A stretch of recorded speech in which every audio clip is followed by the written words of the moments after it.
O meu sonho é conseguir um serviço melhor, né, e trabalhar para manter o que a gente tem que manter. As dificuldades começam logo ao entrar no mercado de trabalho. E o que deveria ser um direito básico vira um sonho distante. Eu sou uma mulher negra que trabalha. Privilégio. Carteira assinada, tudo direitinho. Mas até para eu poder ter minha carteira assinada foi uma batalha. Em média, só 5 de cada 10 mulheres em idade para trabalhar participam do mercado. Uma proporção que poderia ser bem maior se os desafios não fossem tão grandes. Primeiro, há um problema de distribuição desigual do tempo dedicado a tarefas domésticas, a falta de políticas de cuidado. Segundo, há um problema seríssimo de discriminação no mercado de trabalho. E terceiro, a prevalência do assédio e da violência no mercado de trabalho. Então, são 3 fatores que impedem com que a mulher ela tenha um nível de participação no mercado de trabalho que seja igual ao dos homens. Depois de conseguir emprego, vem o desafio de se manter nele. Eu estava me preparando para a questão de amamentar, à distância, preparar minha filha para uma creche. A gente tinha ficado juntas 5 meses, E aí, depois, quando eu voltei, no primeiro dia, eu já nem sentei na minha mesa, já fui demitida e já tinha uma outra pessoa no meu lugar, E em alguns casos, a discriminação fica evidente no fim do mês. As mulheres do meu mundo, elas realmente ganham muito menos do que os homens, porque eu vejo que eles não dão para as mulheres o mesmo valor ao peso de um homem. Os grandes clientes acabavam não sendo direcionados para mim, porque achavam o seguinte, por ser mulher, por ser mais jovem, ela não vai ter a capacidade de atender aquele cliente da forma que aquele homem atenderia. Na média, as mulheres estão recebendo menos de 80% do que ganham os homens. Segundo dados do IBGE, a diferença de remuneração entre homens e mulheres, que vinha diminuindo até 2020, voltou a crescer no ano passado. Chegou a 22%. Um problema ainda mais grave diante da nova realidade brasileira. Cada vez mais, mulheres são as principais ou as únicas responsáveis pela renda da família. A proporção de mulheres chefes de família aumentou praticamente em uma década, de 37% para 48%. A gente está falando de praticamente metade das famílias chefiadas por mulheres. Olha a distorção. A renda média dos homens é de R$ 1.200, quase R$ 1.300, e das mulheres aproximadamente R$ 700. Significa que mulheres ganham aproximadamente metade dos homens. Da redação do G1, eu sou Natuza Neri e o assunto hoje é a diferença salarial entre homens e mulheres. O que diz a nova lei que cria mecanismos para combater a disparidade de remuneração e quais as possíveis soluções para um problema tão complexo. Neste episódio, eu converso com a procuradora Daniele Olivares, que é vice-coordenadora nacional de promoção de igualdade de oportunidades do Ministério Público do Trabalho, e Carmen Migueles, professora e pesquisadora da Escola Brasileira de Administração Pública e de Empresas da FGV. Quarta-feira, 5 de julho. Daniele, a Constituição e a CLT já previam igualdade entre homens e mulheres no mercado de trabalho há um tempo. Mas a nova lei sancionada pelo presidente da República no início da semana prevê a aplicação de multa caso as regras não sejam cumpridas. Então eu te peço para explicar em quais casos há previsão de multa e como você enxerga esse novo cenário. Essa lei, ela determina, que as empresas passem a fazer uma publicação semestral dos relatórios de transparência salarial e dos critérios remuneratórios, Então, a lei, ela prevê uma multa que vai de 3% da folha de salários daquela empresa até o limite de 100 salários mínimos, para as empresas que deixarem de fazer essa publicação semestral. E também existe outra multa prevista, que é aquela referente ao empregado que se vê discriminado, empregada, que se vê discriminada quando há uma distorção salarial, na remuneração dela. Aí ela também cabe uma multa, que é convertida ao próprio trabalhador prejudicado, à própria trabalhadora prejudicada, que equivale a 10 vezes o novo salário devido pelo empregador. Então ele fica sujeito aí a 2 multas. Eu vejo assim com muito bons olhos essa nova legislação, porque ela traz a possibilidade efetiva da correção das distorções, né, na remuneração entre homens e mulheres, né? É um avanço bem grande da legislação brasileira, e aí indo de encontro aí ao que estava estabelecido na Convenção 100 da OIT, né, que trata da igualdade salarial entre homens e mulheres, que já foi ratificada no Brasil desde a década de 50. A diferença de remuneração entre homens e mulheres, que vinha diminuindo até 2020, voltou a crescer no ano passado. Chegou a 22%. Isso significa que uma mulher brasileira ganha, em média, 78% do que ganha um homem. No primeiro trimestre desse ano, o salário médio dos homens brasileiros ficou em R$ 3.148. O das mulheres, R$ 2.516. Uma diferença de R$ 632.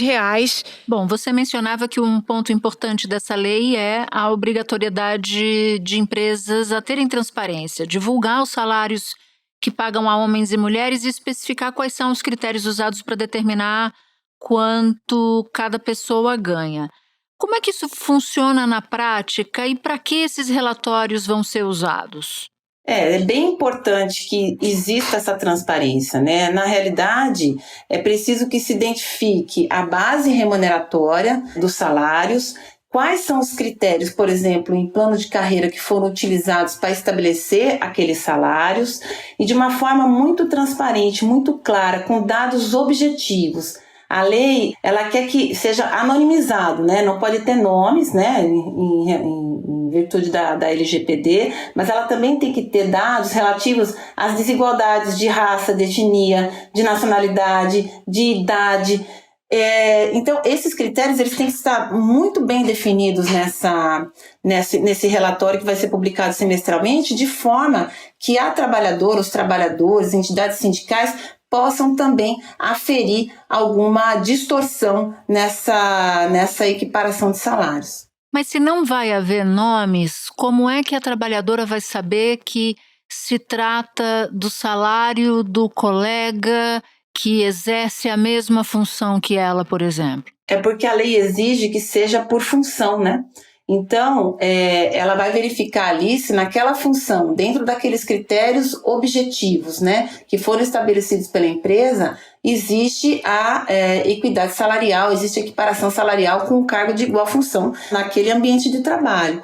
Então, é uma forma dela aferir se o salário dela está de acordo com aqueles critérios objetivos que foram determinados no relatório que está sendo publicado. Eu queria falar com você agora também sobre um outro ponto, a fiscalização e as denúncias, porque a lei diz que a fiscalização vai ser reforçada e que novos canais específicos para a igualdade salarial devem ser criados. A gente ainda não sabe como isso vai se dar na prática, mas dá para saber se as próprias trabalhadoras, por exemplo, vão poder fazer essa fiscalização? Isso, elas podem, né? A lei prevê um canal de denúncias caso se verifique algum tipo de discriminação de gênero em relação à remuneração, e através dessa publicação desses relatórios semestrais, existe a possibilidade de se verificar aquela situação de discriminação e feita a denúncia através desses canais.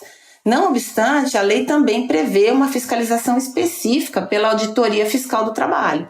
Até o artigo 6º ele trata disso especificamente, né, que vai ser feito um protocolo de fiscalização contra a discriminação salarial e os critérios remuneratórios. Então, existe já uma previsão de um protocolo nesse sentido. Mas isso não quer dizer que a lei não possa ser fiscalizada já de imediato. Ela pode, porque tem uma série de obrigações de fazer que a lei determina que as empresas precisam cumprir de imediato e de fácil aferição. A cada 6 meses, empresas com mais de 100 funcionários vão ter que publicar relatórios que comprovem a igualdade salarial. Além disso, devem criar planos de ação para diminuir a desigualdade. O projeto prevê a criação de um canal de denúncias. A ONU Mulheres também acredita que a nova lei traga avanços. Ela traz mecanismos de monitoramento, transparência e também traz uma discussão sobre como enfrentar as desigualdades nas instituições e no mercado de trabalho. E agora, para terminar, A gente sabe que igualdade no trabalho vai muito além do salário. Está nas condições iguais de tratamento, é quando uma mulher grávida, por exemplo, não é tratada como se fosse menos capaz, ou quando uma mulher é demitida logo depois de voltar da licença. Há muitos casos que apontam para essa desigualdade.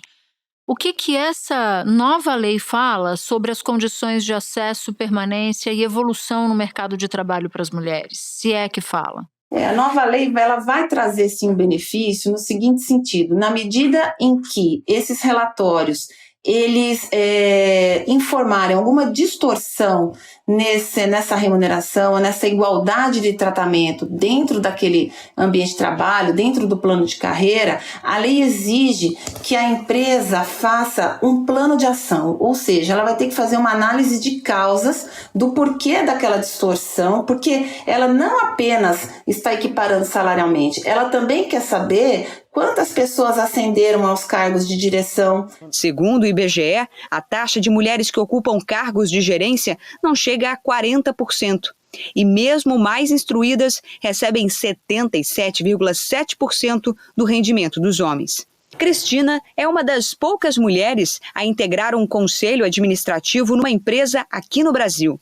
Formada em engenharia mecânica, enfrentou muitos desafios. A maioria pelo simples fato de ser mulher. Você acaba se masculinizando para você estar sendo aceita ali e respeitada naquele ambiente, né? E isso é uma agressão, na verdade. Quantas mulheres ascenderam aos cargos de liderança? Então, de forma que é fácil aferir também, através desse relatório, as discriminações indiretas. E a lei, ela faz com que a empresa trate essas discriminações indiretas. Ela vai ter que saber qual é a causa dessa discriminação, estabelecer um plano de ação para corrigir essa distorção, com objetivos e com metas aferíveis para serem efetivamente alcançáveis. Então, eu entendo que isso é um grande avanço, sim, e que isso vai, assim, lógico que a gente não vai acabar com a questão da discriminação de gênero no mercado de trabalho, mas é um grande passo para o combate a essa discriminação. Daniele, muito obrigada pelos esclarecimentos, um bom trabalho para você. Eu que agradeço, um bom trabalho. Espera um pouquinho que eu já volto para falar com a Carmen Migueles. Carmen, agora há pouco eu conversava com a Daniele para tentar entender um pouco como deve funcionar essa nova lei prevendo punir quem oferece salário diferente para homem e para mulher. Mas eu te pergunto, mesmo com a existência de leis, por que ainda a gente não conseguiu resolver esse problema? Onde é que está a raiz dele? Então, Natuza, esse é aqueles problemas complexos que não tem solução simples. Eu acho que a lei foi um avanço no sentido de que instrumentalizou a possibilidade de punição, mas eu tenho dúvidas, inclusive, sobre o tamanho do problema. Será que o problema da desigualdade salarial está conectada a esse problema de, numa mesma empresa, homens e mulheres receberem salários diferentes? Eu tenho dúvida, porque nós não temos pesquisa de qualidade sobre isso no Brasil. Quando nós olhamos no Brasil para as pesquisas do IPEA, do próprio IBGE, o que nós percebemos é que a massa salarial feminina é menor do que a massa salarial masculina, em cerca de 30%. Mas é no mesmo cargo e na mesma função? Eu não sei. Nós precisaríamos avançar com esse tipo de pesquisa. Entre 2012 e 2019, o percentual de mulheres chefes de família subiu de 37% para 48%. Então, a gente está falando de, grosso modo, responsáveis por metade das famílias brasileiras estão ganhando a metade do que os chefes de família, do que os homens chefes de família. As famílias chefiadas por mulheres sem cônjuge, elas estão numa situação de maior vulnerabilidade. São 11 milhões e meio de mães solo no Brasil. Mães que não podem contar com a presença e o auxílio dos pais para criarem seus filhos. Segundo o IBGE, 57% das mães solo no Brasil vivem abaixo da linha da pobreza. Em 31% das casas sustentadas por elas, já faltou dinheiro para comprar produtos de limpeza com a pandemia. E em 35% faltou comida. Uma das causas da massa salarial feminina ser menor está ligada à questão difícil de resolver, como a preferência pelas mulheres por profissões menos bem remuneradas, e isso é um fenômeno global. Tem uma série de movimentos para motivar as meninas a irem para as famosas carreiras STEM, né? De ciência, engenharia, tecnologia, matemática, que são as carreiras que têm melhor pagamento, melhor remuneração. E as mulheres, em geral no mundo, e aí eu acho que tem fatores culturais, históricos, preferem as carreiras do cuidado, como as carreiras de educação, de enfermagem e de cuidado com os idosos, são carreiras pior remuneradas. Então, esse é um desafio. Fora esse, nós temos outros desafios, que é a famosa dupla jornada, que é um dos maiores causadores do teto de vidro. E aí a dupla jornada afeta diferentemente diferentes classes sociais. Nós fizemos uma pesquisa que não está atualizada, né? Já tem uns 8 anos, com mulheres que estavam na gerência média ou alta gerência, e não estavam se candidatando a cargos de diretoria. E a gente tentou entender por quê. Essas mulheres eram arrimo de família, esse é um problema enorme no Brasil, é o volume imenso de mulheres que são arrimo de família. E o que elas diziam eu na média gerência ou na alta gerência, mas sem passar para cargos de diretoria e presidência, eu consigo equilibrar algum cuidado com a minha família com uma certa estabilidade no emprego. Se eu concorro para um cargo de diretoria, vira briga de cachorro grande, eu preciso trabalhar longas horas, eu preciso fazer relacionamentos depois do trabalho, ter mais viagem, fica impossível conciliar.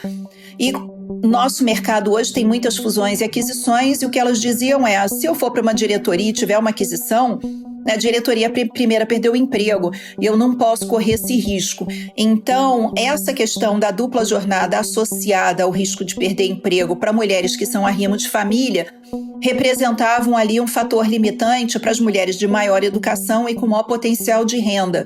Uma pesquisa mostra que 1 em cada 3 mulheres perde o emprego até 1 ano depois da licença maternidade. É que as mulheres pretas ficam em maior desvantagem. A maioria não consegue estender para 180 dias o período de licença depois de ter o bebê. Segundo o IBGE, na faixa etária entre 25 e 49 anos, a presença de uma criança diminui de 67 para 55 a chance da mulher estar empregada. No mercado de trabalho, a taxa de participação dos homens passa dos 70%, já das mulheres fica em torno de 54,5%.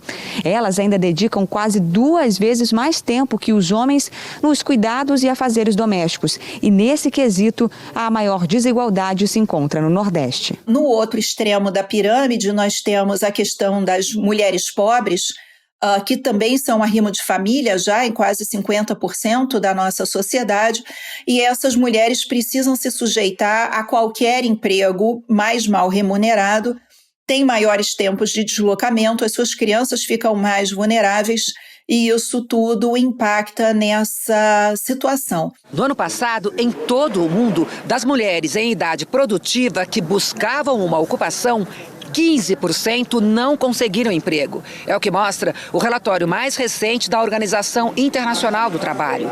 O percentual de homens na mesma situação é menor, 10,5%. E quando chegam ao mercado de trabalho, as mulheres recebem salários menores. No mundo, a cada dólar de renda do trabalho dos homens, elas recebem apenas a metade, 51 centavos. Aqui no Brasil, mulheres ganham, em média, 20% menos que os homens, mesmo que sejam profissionais com o mesmo perfil de escolaridade, cor, idade e ocupação. Então, embora a gente tenha o maior número de mulheres com maior educação, tanto no ensino superior quanto no ensino médio, nós continuamos com essa diferença salarial significativa por essa pluralidade de fatores. Bom, e eu quero entrar com você agora na situação das mulheres negras, porque pesquisas recentes mostram que tem crescido muito no Brasil a quantidade de mulheres que chefiam lares e muitas dessas mulheres são mulheres negras. E a isso se soma outra pesquisa, essa da Rede Pensan, que mostrou, olha só, que 22% dos lares chefiados por mulheres negras sofrem com a fome. E quase o dobro do que as famílias comandadas por mulheres brancas. Isso é muito, muito dramático. O que o poder público, dentro desse cenário muito ruim, muito triste, pode fazer para aliviar a enorme sobrecarga dessas mulheres e tirá-las dessa situação de vulnerabilidade que é extrema? Quando a gente analisa o nosso problema, esse problema específico, creches com horários estendidos seria a solução mais natural, mais direto no problema. E creches 24 horas, que em alguns países tem, na Espanha, por exemplo, tem as famosas guarderias, que são 24 horas, porque algumas mulheres precisam disso. Se você é enfermeira, se você é assistente de enfermagem, se você trabalha num call center 24 horas, você precisa deixar as suas crianças em segurança em alguns lugares. Então, ter um planejamento de cuidado com a infância tem resultados melhores, não só para o aumento do salário das mães negras, mas também para a melhor inclusão social futura dessas crianças. No mercado de trabalho, só metade das mulheres negras consegue uma vaga. E mesmo assim, com salários baixos e em condições ruins. Das quase 49 milhões de mulheres negras em idade para trabalhar, apenas metade estava inserida no mercado de trabalho. Entre os homens brancos e amarelos, eram 72%. As mulheres pretas e pardas ganham, em média, menos da metade que os homens brancos e amarelos, e o equivalente a 60% do rendimento médio das outras mulheres. Se as vagas com carteira assinada geralmente não são delas, o que sobra é a informalidade. O estudo mostra que 43% das mulheres pretas e pardas ocupam postos de trabalho informais, uma taxa superior à média nacional.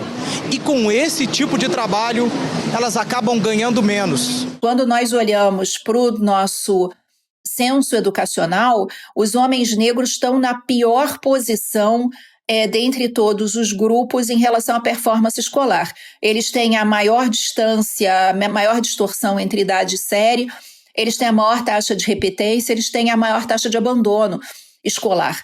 E isso está ligado a essa posição dessa mãe que trabalha muitas horas, ela ainda consegue ter algum controle das meninas e mandar as meninas para a escola, mas chega num determinado momento que esses meninos não veem expectativa e estão sujeitos ao assédio do crime e a múltiplas vulnerabilidades nas comunidades.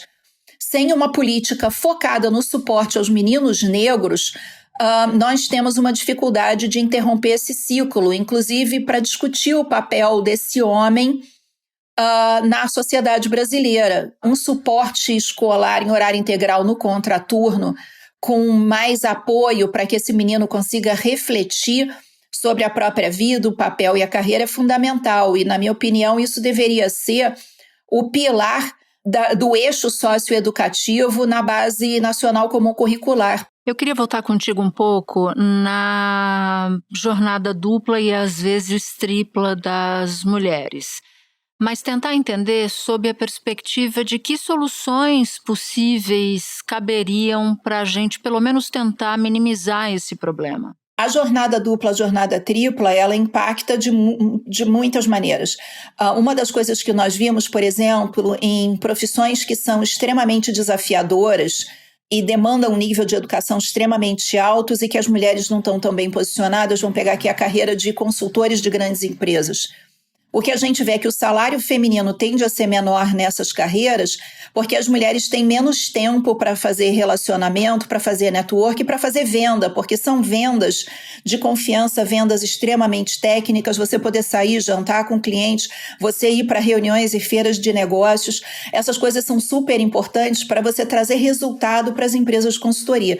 Se essa mulher tem um segundo turno quando ela chega em casa, ela não pode fazer essas atividades, então ela acaba tendo uma desvantagem muito grande em relação aos homens, mesmo que ela tenha mais educação e mais competência, ela vai ter um resultado pior. E quem consegue a vaga recebe salário menor que os homens nas mesmas funções. Foi isso que as pesquisadoras da Universidade Federal Fluminense concluíram quando analisaram as informações coletadas pelo IBGE em 2020 e em 2021. O dado que mais chamou a atenção das pesquisadoras é o que mostra a grande diferença nos salários entre homens e mulheres que ocupam cargos de chefia na área de saúde. As mulheres gestoras ganham o equivalente a 37% 100% do salário dos homens nas mesmas funções. A média salarial dos homens nesses cargos é de R$25 mil e a das mulheres é de R$9 mil.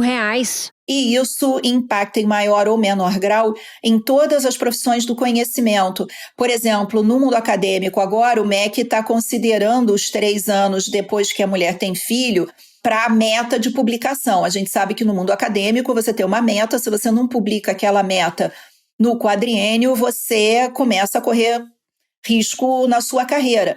Mas o homem chega em casa e ele se tranca no escritório e diz: eu tenho que escrever. Uma mulher chega em casa, não pode se trancar no escritório e dizer: eu tenho que escrever. Então, de muitas maneiras, a questão da dupla jornada afeta a capacidade das mulheres de se colocar no mercado e também de se requalificar para os mercados mais exigentes. Então, esse é um teto de vidro de fato e há uma correlação direta entre a falta de suporte para a mãe e a pobreza no Brasil e no mundo.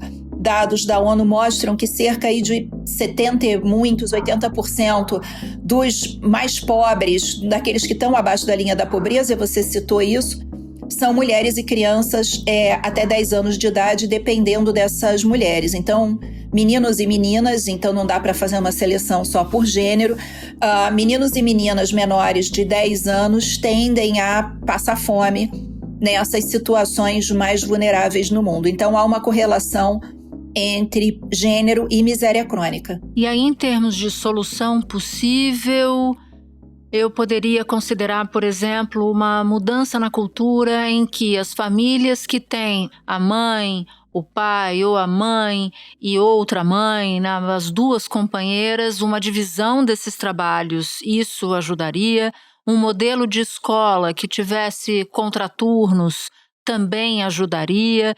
Eu queria que quem nos ouvisse saísse com pelo menos uma ideia de como a gente pode minimizar esse problema. A creche 24 horas, o acolhimento no contraturno, nós precisamos pensar isso de uma forma mais completa, assim, olhando para os desafios da sociedade como um todo.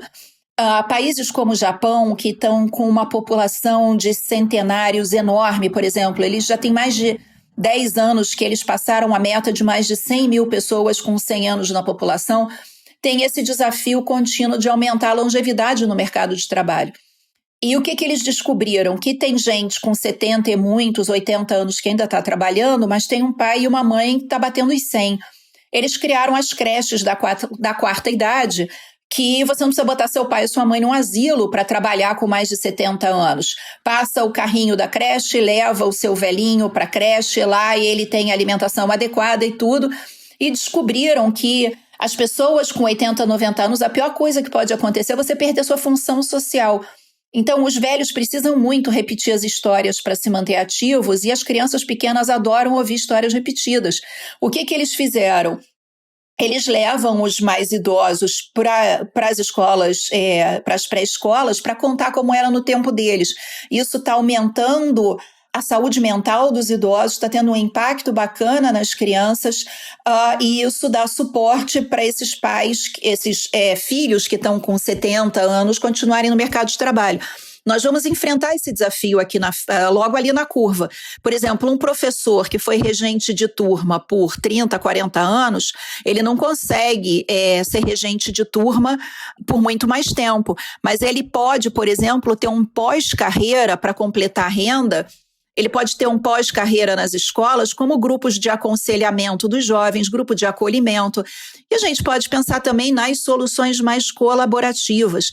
Tem sociedades em que há uma solidariedade feminina, por exemplo, no caso de muitas mães sozinhas morando na mesma região, que é essa questão das mulheres fazerem turno, cuidando das crianças e se organizarem numa forma de solidariedade, uma fraternidade feminina para dar conta desse problema. Então, eu acho que a gente vai ter que ser muito criativo para conseguir superar essa dificuldade no Brasil, porque os problemas não têm uma solução simples. E que experiência linda você nos contou sobre o Japão. Carmen, muito obrigada pela participação aqui. Volte outras vezes para a gente discutir esse e outros assuntos. Muito obrigada. Obrigada, Natuza. Tchau, bom programa. Este foi o Assunto, podcast diário disponível no G1, no Globoplay, no YouTube ou na sua plataforma de áudio preferida. Vale a pena seguir o podcast na Amazon ou no Spotify, assinar no Apple Podcasts, se inscrever no Google Podcasts ou no Castbox e favoritar na Deezer. Assim você recebe uma notificação sempre que tiver um novo episódio. Comigo na equipe do Assunto estão Mônica Mariotti, Amanda Polato, Lorena Lara, Luiz Felipe Silva, Thiago Kazuroski, Gabriel de Campos, Guilherme Romero e Nayara Fernandes. Eu sou Natuzaneri e fico por aqui. Até o próximo assunto.